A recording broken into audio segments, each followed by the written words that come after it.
नमस्कार जन में स्वागत आपका। मैं हूं योगेंद्र। आप देख रहे हैं खास खबर, और खास खबर में हम बात करेंगे ईरान इजराइल युद्ध की।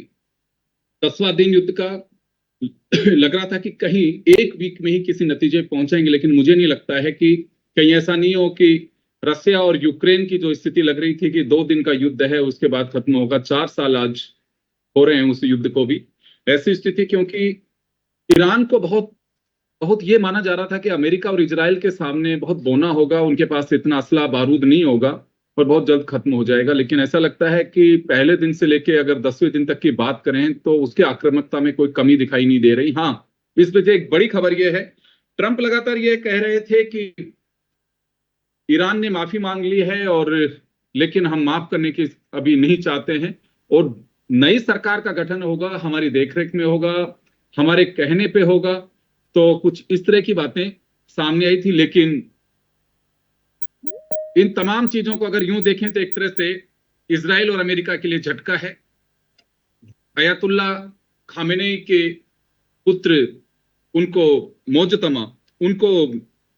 मोजतबा उनको सुप्रीम लीडर बना दिया गया है। और सुप्रीम लीडर ईरान का हम सब लोग जानते हैं कि तमाम वो राइट्स जो आज यूएस में ट्रंप के पास में होंगे या नेतन्याहू सुप्रीम लीडर की तरह इजराइल में होंगे, उसी तरह से ईरान के भी सुप्रीम लीडर के पास में उसी तरह के राइट्स है। सेना उनके पास होती है, उनके इंटेलिजेंस उनके पास में है, तमाम वो बड़ी चीजें हैं वो उन्हीं के पास में होती हैं और वो उसको लीड करते हैं। ये कहा जा रहा है कि सबके समर्थन से, मीडिया रिपोर्ट्स के आधार पर मैं आपको बता रहा हूं। लेकिन इसके क्या मायने हो सकते हैं? क्या युद्ध किसी निर्णायक दौर तक अभी कुछ दिनों में पहुंच सकता है या इसी तरह से चलेगा? ट्रंप का 2 दिन पहले का अगर बयान हम देखें तो जो डिफेंस से जुड़े इंडस्ट्रीज हैं उनको कहा गया है कि और तैयारी करें मिसाइल बनाने की, और इनकी और उसको और तीव्र गति लाएं उनमें। तो इससे तो लगता है कि यूएस को भी इस बात का एहसास है और इजराइल को भी एहसास है कि ये मामला आगे बढ़ सकता है। तो चलिए, हमारे साथ लगातार इस मुद्दे पर गौरीशंकर गुप्ता साहब हमारा मार्गदर्शन भी कर रहे हैं और विदेश मामलों के जानकार पूर्व आईएफएस हैं। वो हमें बताएंगे कि क्या स्थिति लगती है 10वें दिन को, हम किसी रिजल्ट या निष्कर्ष तक हम सोच सकते हैं। हमारे साथ विजय धीमान साहब जुड़े हैं जो रक्षा विशेषज्ञ हैं, सेना के ब्रिगेडियर रहे हैं, और हमारे साथ भगवान सिंह जी जुड़े हैं जो ब्रिगेडियर रहे हैं, सेना के रक्षा विशेषज्ञ हैं। मैं गुप्ता साहब आपके पास में आना चाहूंगा। 10 दिन हो गए, पहले दिन भी कुछ लोगों ने इस बात को कहा था, मीडिया रिपोर्ट्स भी बहुत जल्दबाजी कर रही थी कि 2.5 से 3 दिन का युद्ध होगा, क्योंकि अमेरिका और इजराइल के साथ में ईरान लड़ाई लड़ नहीं सकता, सरेंडर करना होगा। जिस दिन खामेनेई का उनकी मौत हुई थी उस दिन से, और ये कहा जा रहा था कि सब कुछ अब सरेंडर करने के अलावा कुछ नहीं है। मीडिया रिपोर्ट्स कही जा रही थी, कई विशेषज्ञों ने भी ये बात कही थी। लेकिन लगता है आपको कि सर अभी भी कोई पोजीशन ऐसी में निर्णायक स्थिति में आज नहीं कह सकते कि हाँ युद्ध अगले 2 दिन, 5 दिन या 10 दिन में खत्म हो जाएगा? नमस्कार योगेंद्र जी, हमारे दोनों को पैनलिस्ट को भी नमस्कार, सभी दर्शकों को नमस्कार। आप बिल्कुल ठीक कह रहे हैं कि जब इनिशियल असेसमेंट था युद्ध के इमीडिएटली 1-2 दिन बाद ऐसा लग रहा था कि 10 से 15 दिन में ये युद्ध किसी तरह से कंक्लूड हो जाएगा। मेरा भी यही मानना था कि 10-15 दिन से ज्यादा ईरान की सेना और मिसाइल्स उनके सामने नहीं टिक पाएंगे। लेकिन अभी आज जैसे लग रहा है, आज 10वां दिन है युद्ध का, और अभी भी ईरान अपने मिसाइल को फायर कर रहा है। उन्होंने आज कुवैत पे फायर किए हैं, बहरीन पे फायर किए हैं, ओमान पे फायर किए हैं और यूएई पे फायर किए हैं। जिस हिसाब से उन्होंने मिसाइल्स का उपयोग किया है उस हिसाब से लग रहा है कि वो अभी तक पूरे तरह से डिटरमिन्ड है। और उनका जो स्टॉक पाइल है, जब अमेरिका ने क्लेम किया है कि पूरा एयर स्पेस उनके कंट्रोल में है, वो उनके मिसाइल लॉन्चर्स को अभी खत्म नहीं कर पा रहे हैं। तो नेचुरली उन्होंने मिसाइल लॉन्चर्स को बड़े चतुराई के साथ कहीं ना कहीं रखा है, और जो अमेरिका उनको डिटेक्ट नहीं कर पा रहा है कि कहाँ कहाँ है। इसी तरह से मिसाइल स्टोक पाइल्स को भी इन्होंने बड़ी चतुराई से कहीं रखे हुए हैं, और उन स्टोक्स पाइल्स को अभी अमेरिका अटैक नहीं कर पा रहा है। दूसरी चीज जो आज सामने आई है कि आज मुस्तफा खोमेनाई को, जो खोमेनाई के दूसरे लड़के हैं, 58 साल की उम्र है उनकी, और बड़े उग्रवादी माने जाते हैं, बड़े फंडामेंटलिस्ट माने जाते हैं, और जो आईआरजीसी थे उनके पूरे कंट्रोल कर रहे थे कई वर्षों से, उनको इन्होंने सुप्रीम लीडर बना दिया है। तो ये एक चैलेंजिंग सिचुएशन आ गई है। अगर ईरान इनको सुप्रीम लीडर बनाता है तो नेचुरली वो कोई नेगोशिएशंस करने के मूड में अभी बिल्कुल भी नहीं है। अगर नेगोशिएशंस उनको करने होते तो किसी मॉडरेट व्यक्ति को वो सुप्रीम लीडर बनाते, जिससे कि नेगोशिएशन का रास्ता खुलता। ट्रंप ने तो ऑलरेडी बड़ा क्लियर कर दिया है कि मुस्तफा के साथ कोई उनको नेगोशिएशंस नहीं होने हैं। वो तो ये भी कह रहे हैं टोटल सरेंडर, वो तो मैं बिलीव नहीं करता। उनको ये कहना चाहिए कि अगर ईरान बातचीत के लिए आगे आता है तो हम भी तैयार हैं, ये उनको कहना चाहिए। टोटल सरेंडर वाली बात तो उनको करनी नहीं चाहिए थी, क्योंकि इससे ऐसे देशों का ईगो और ज्यादा हर्ट होता है, और वो और ज्यादा स्टिफ स्टैंस लेने के लिए तैयार हो जाते हैं। अभी जैसे आपने बताया कि उनका सुप्रीम लीडर जो है पूरा एडमिनिस्ट्रेटिव कंट्रोल करता है, पूरा का पूरा आर्मी और डिफेंस इंडस्ट्री को कंट्रोल करता है। इसके अलावा वो पूरे के पूरे रिलीजियस एडिक्ट भी इश्यू करता है।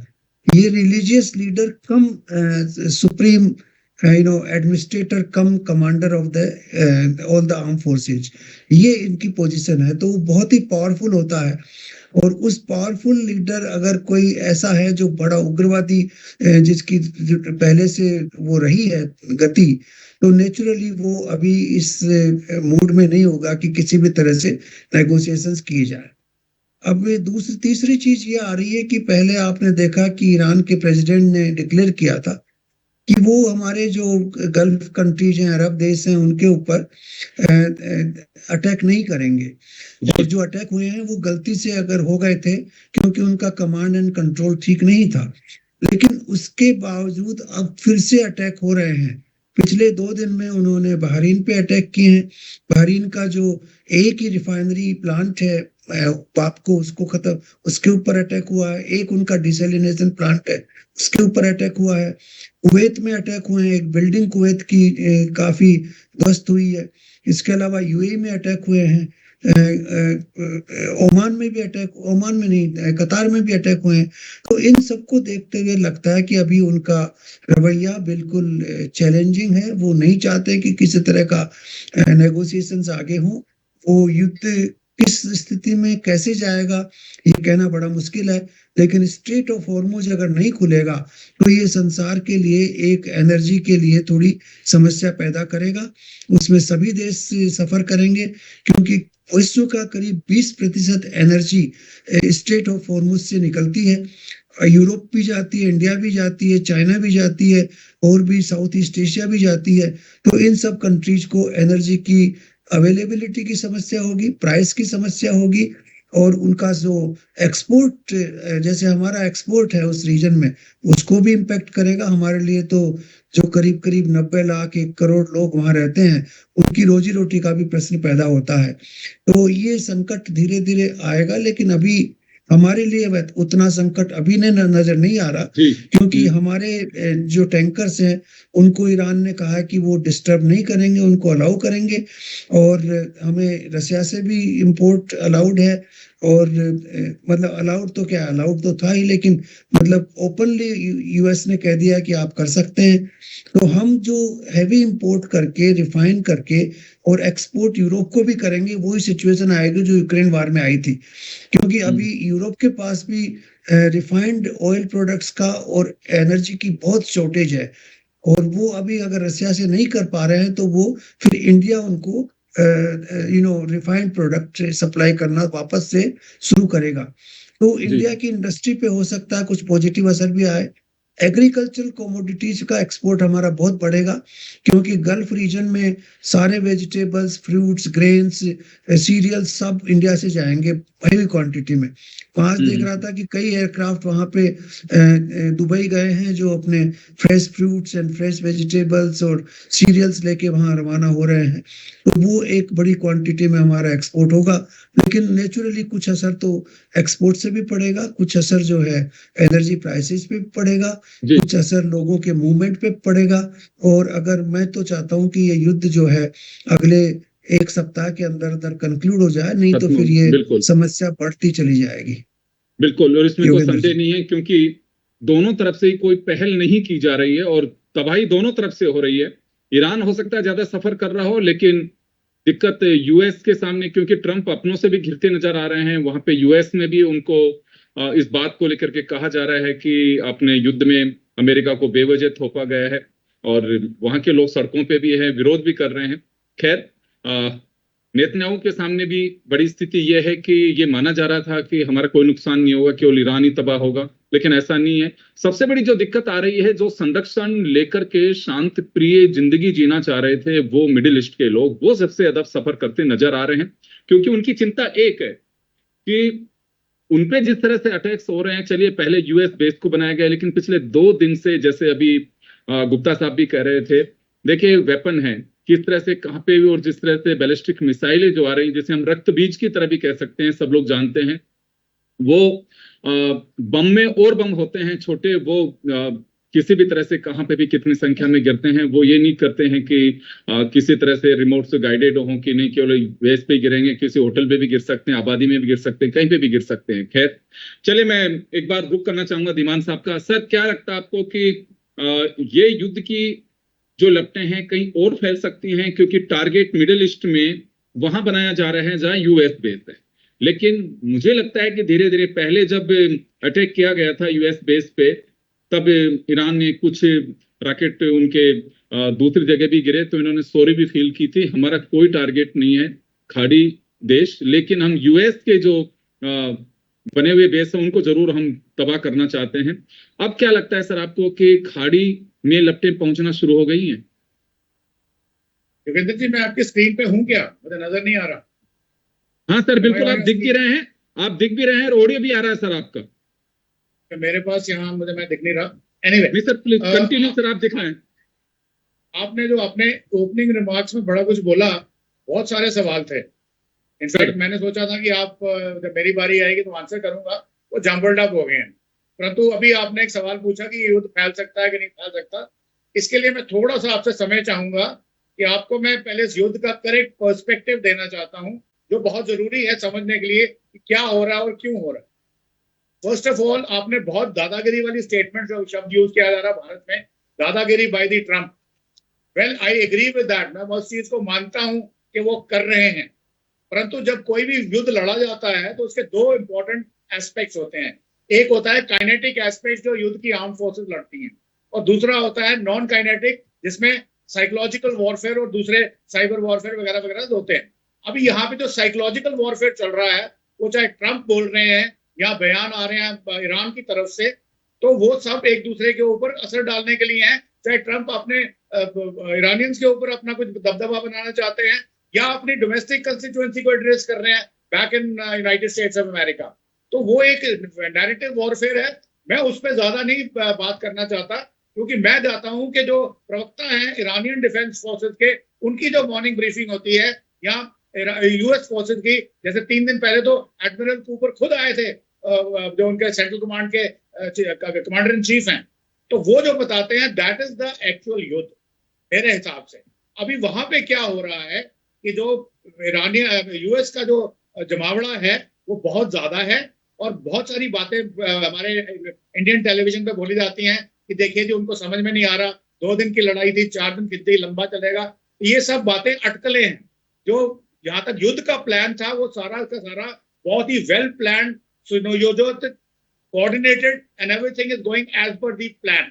और ये जो प्लान बना है, ये ऑलमोस्ट 2, 2.5, 3 साल लगे हैं इस प्लान को बनाने में। स्पेशली जून 2025 में जब ऑपरेशन मिडनाइट हैमर होता है, उसके बाद क्या स्थिति बनती है, उसके बाद ये सारा का सारा प्लान बड़ा ही सुयोजित तरीके से बनाया जाता है और आज वो कार्यान्वित किया जा रहा है।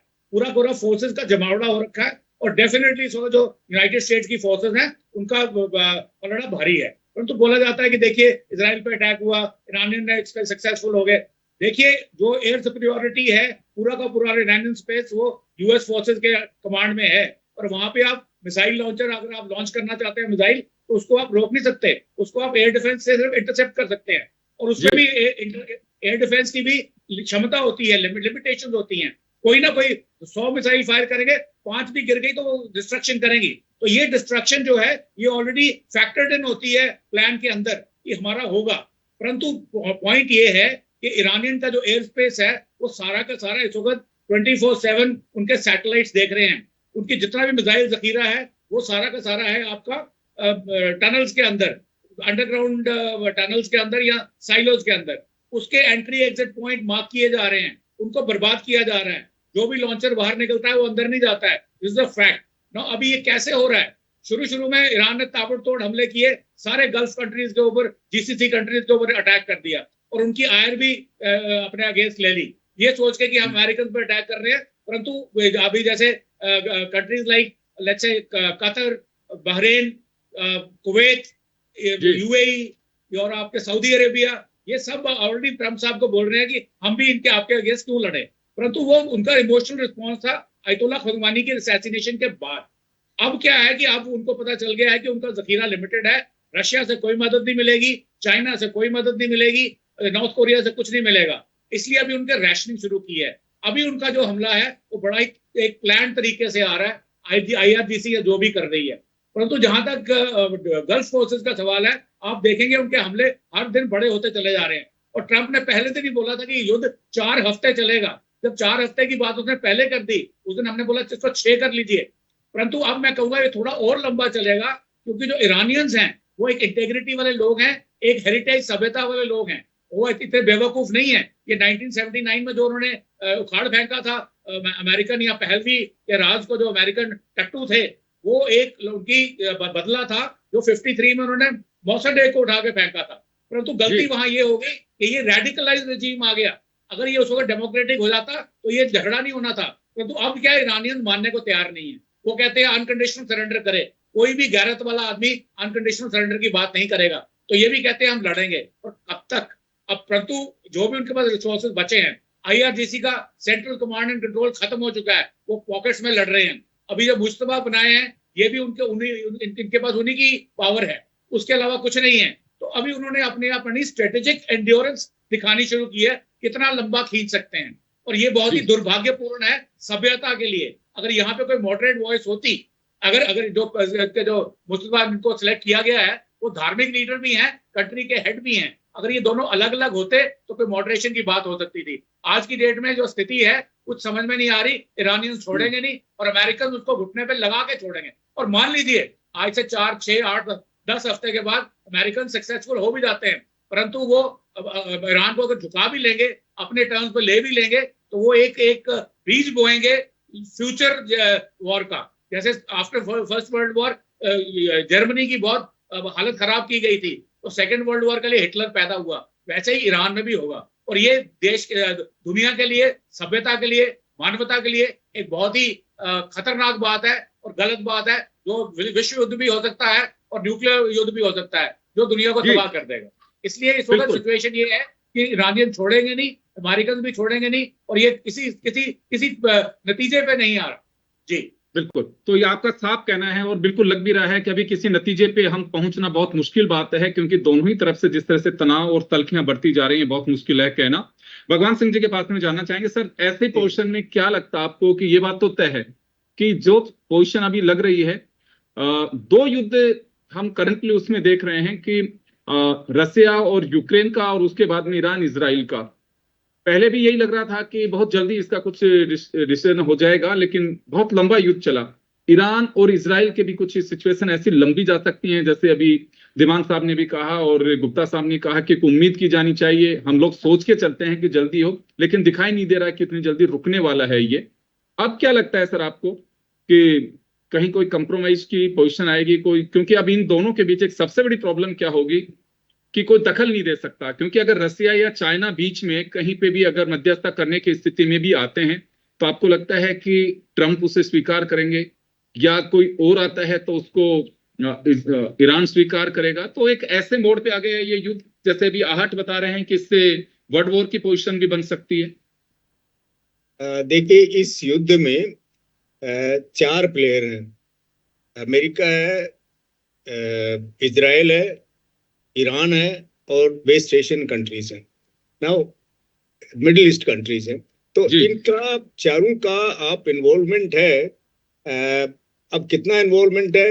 जो खाड़ी के देश हैं ये तो पैसिव सफरर है बेचारे, इनका तो कोई कसूर भी नहीं था। कसूर तो ये है कि वो अपने यहाँ उन्होंने नाग पाल रखा है, तो उसका उनको जरूर भुगतना पड़ेगा उसको। दूसरा, अब इश्यू ये है कि जो इनका सुप्रीम लीडर बना है, ही इज द वन जो डिसाइड करेगा, वो डिसीजन लेने वाला वही है। उनके यहाँ सिस्टम कुछ भी हो सकता है, सिस्टम बहुत अच्छा है उनका, डिसेंट्रलाइज्ड कमांड है, कोई प्रॉब्लम नहीं है। लेकिन जो अल्टीमेट डिसीजन लेता है, वॉर रोकना, वॉर शुरू करना, ये तो एक सुप्रीम लीडर का ही काम है, फाइनल डिसीजन देना। तो फाइनल डिसीजन आप उसकी साइकोलॉजी समझिए। एक सुप्रीम लीडर है, पहली बात से ही तो वो थोड़ा एक्सट्रीमिस्ट व्यूज का आदमी है, वो कोई मॉडरेट व्यूज का आदमी नहीं था। उसी ने ये जो सारे उग्रवादी तत्व इकट्ठे किए, हमास है, हिजबुल्लाह है, हौथीज हैं, इनको जो देखभाल करता था, आर्म करता था, ट्रेनिंग का सारा काम ये साइलेंटली यही करता था। तो इसका बहुत बड़ा तजर्बा है। और दूसरा, उसकी साइकोलॉजी देखिए साहब, उसके माँ बाप दोनों खत्म हो गए, भाई बहन खत्म हो गई, भाई अपना बहन का हस्बैंड खत्म हो गया और उसकी खुद की वाइफ खत्म हो गई ना। बताइए, इतना परिवार जब खत्म हो गया और उसको आप कहोगे कि आप नाउ रिकंसाइल कर लो और हमारे साथ कॉम्प्रोमाइज कर लो, वो तो ये चाहेगा कि चाहे मेरे को मेरी पूरी कुर्बानी हो जाए, मेरे देश की कुर्बानी हो जाए, इन्होंने मेरा इतना नुकसान किया है और हमारे सुप्रीम लीडर को मारा है, जिसके लिए पूरा कंट्री, आपको पता होना चाहिए कल जो धमकी दी थी ट्रंप साहब ने कि वो आज की रात कयामत की रात होगी, बहुत ये होगा वो होगा, हुआ क्या? अल्टीमेटली एक रिफाइनरी को उन्होंने जला दिया। अब ठीक है, रिफाइनरी में जब एक्सप्लोजन हुआ तो वो तो रियादगी में भी हुआ था। तो पर जो ईरान की आवाम थी वो आप देखिए सड़कों पे आ गई, पूरी रात सड़क पे थी। आप एक शहर में 15 किलोमीटर तक रैली थी साहब, कार रैली, और लाखों लोग सड़क पे बीच में आए हुए थे। वो यही कह रहे थे कि ट्रम्प तुम्हारी धमकी से हम डरने वाले नहीं हैं। हमेशा यहाँ सर मैं एक चीज कहना चाहूंगा सर, मैं बीच में, क्योंकि ये देखिए दो तरफ से एक बात थी। जब ये हमला हुआ था और उस वक्त ट्रंप को और इजराइल को यह लग रहा था कि शायद खामनेई के खात्मे के बाद में इजराइल के और ईरान के लोग खुशियां मनाएंगे और आभार जताएंगे अमेरिका का, इजराइल का लोग।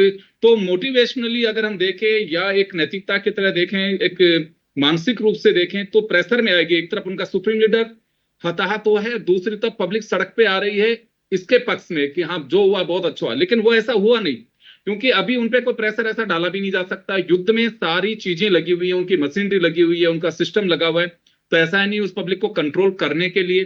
तो यहाँ आपको लगता है कि यहाँ पे आप पे ट्रंप साहब ने जो सोचा होगा शायद वो फुलफिल नहीं हो पा रहा, जो आप कहना चाह रहे हैं कि लोग सड़कों पे उतरे इसके समर्थन में कि चले नया सुप्रीम लीडर आया सामने? नहीं, वो तो बिल्कुल नहीं होगा साहब, ये तो पॉसिबल भी नहीं है।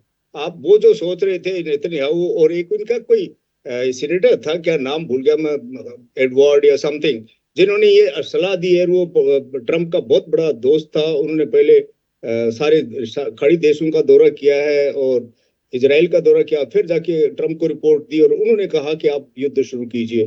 तो उनकी सलाह से और नेतन्याहू की सलाह से ट्रंप ने युद्ध शुरू किया, इसी बेसिस के ऊपर कि वो एक बार खुबानी को मार देंगे तो फिर तो काम साफ हो जाएगा, फिर उसके बाद में लीडरशिप खत्म हो जाएगी, क्रम्बल हो जाएगी। और उसके बाद में, लेकिन वो ये नहीं समझते कि ईरान एक डिफरेंट कंट्री है, 4000-5000 साल पुरानी सभ्यता है। ऐसा वो ऐसे वाले नहीं है, उनका अपना सिस्टम है। एक नहीं तो 20, इनके तो 20 लेयर हैं, 20 लेयर तक आप खत्म करते जाओगे तब तक वो लड़ते रहेंगे। उनका आप देखें तो कोई भी युद्ध दुनिया में जो युद्ध हुए हैं उनमें ईरान हमेशा चाहे वो पारस हो, पर्शिया हो या कोई भी हो, उस जगह का वो जो जगह है सेंट्रल एशिया की और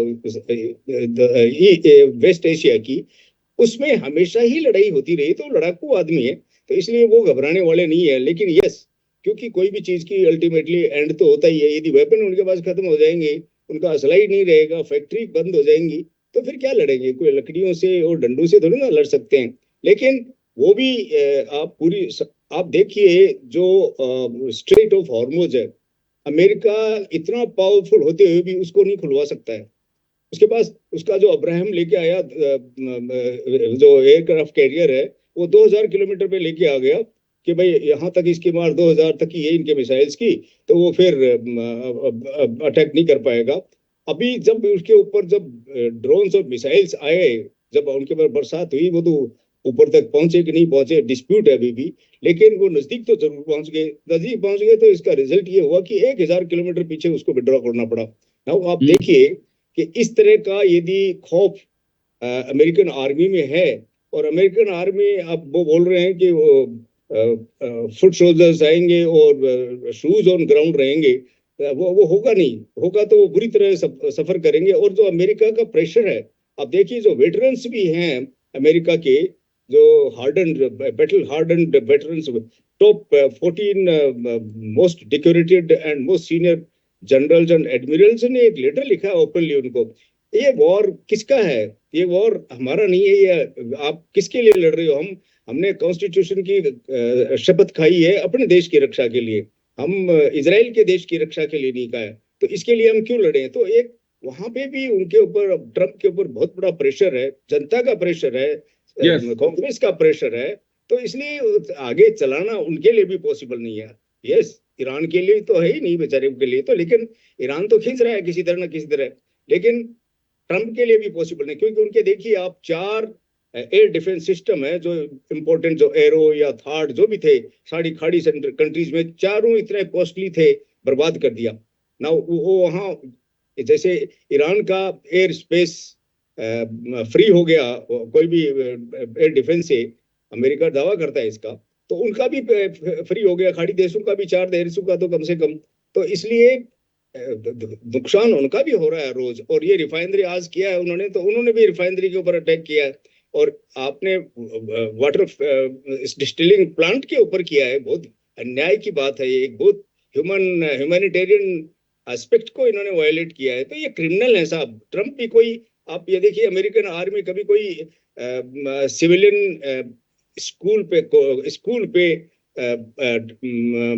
डिस्टिलिंग प्लांट के ऊपर कोई अटैक करता है क्या? किसी सेकेंड वर्ल्ड वॉर में भी नहीं हुआ इन चीजों के ऊपर तो। लेकिन इन्होंने यहाँ कर दिया है, इनको कोई फर्क भी नहीं पड़ रहा है। ये दिस इज गलत लड़ाई पे लड़ रहा है ट्रम्प। और सारा देश जानता है, अमेरिकन पॉपुलेशन तो कम से कम उनकी साइजेबल पॉपुलेशन है, वो इस एस्पेक्ट को समझती है। ये इन्होंने ह्यूमन राइट्स वायलेशन किया है, बड़ी फ्लैग्रेंटली किया है, ऐसा भी नहीं थोड़ा बहुत किया है। तो इस तरह से ये उस क्रिमिनल के साथ में जुड़े हुए जो वेस्टर्न कंट्रीज के, यूरोपियन कंट्रीज, उनको टेररिस्ट कहते हैं इसको, नेतन्याहू को। उन्होंने गाजा में जिस तरह से हॉस्पिटल्स और स्कूल के बच्चों को बर्बाद किया, इसी तरह से यहाँ ईरान में भी वो कर रहा है, मतलब विदाउट एनी इनहिबिशन। ये एक ट्रेंड है, ये बहुत गलत है। इसको वर्ल्ड कम्युनिटी को इसका विरोध करना चाहिए, और कम से कम इस तरह की चीज तो नहीं अलाउ करनी चाहिए लड़ाई में। इतना बड़ा कोई बहुत बड़ा ये वर्ल्ड वॉर भी नहीं हो रहा है। जी चलिए, मैं माफी चाहूंगा सर। तो हमारे विशेषज्ञों की राय है कि अभी कहना बहुत मुश्किल है कि ये युद्ध कब थमेगा, लेकिन एक उम्मीद ये की जा सकती है कि जल्दी अगर ये हो तो। नहीं तो अभी तक जो स्थितियां बनी हैं, क्योंकि दुनिया के कई कंट्रीज को भुगतना होगा, इसका असर उन पे भी जा सकता है, आर्थिक स्थिति से जा सकता है, दूसरे तरह से प्रभावित हो सकते हैं, क्योंकि एक दूसरे पे एक चैन है। ये किस तरह से, चलिए मिडिल ईस्ट है, वो अगर सफर करेगा तो भारत के ही लोग वहां कम से कम 1.5 से 2 करोड़ लोग वहां पे एम्प्लॉयड हैं, तो वो सफर होगा। यानी कि किसी न किसी से अर्थव्यवस्था पे हम हमारी सोचें तो निश्चित रूप से अभी तो मैं देख रहा हूं कि प्राइस जो है वो बढ़ाने के उसमें नहीं है, फ्यूल प्राइस, लेकिन जिस तरह से गैस के दाम बढ़े हैं उसी तरह से इसे इनकार भी नहीं किया जा सकता है। तो आखिर महंगाई का एक असर तो होगा। बेशक अभी एस जयशंकर साहब ने काफी कुछ कहा है कि हम लगातार टच में हैं और वहां के लोगों से भी बातचीत हुई है, पर लेकिन जब स्थितियां ऐसी बनती चलेंगी और ये गोला बारूद का जिस तरह से उपयोग होता है, पैदल सेना को आप रोक सकते हो, कहीं पे टोक कर सकते हो, उनके पास में सेट्स होते हैं, लेकिन ये तो एक बार जैसे कहा जाता है कि तीर कमान से निकलने के बाद में तो सामने वाला इसको रोकेगा, आपके हाथ से चली गई है वो। खैर चलिए, अभी देखना होगा, एक उम्मीद ही की जा सकती है कि जल्दी से जल्दी ये युद्ध थमे। आप सभी का बहुत बहुत शुक्रिया। खास खबर में इतना ही, दीजिए इजाजत, नमस्कार।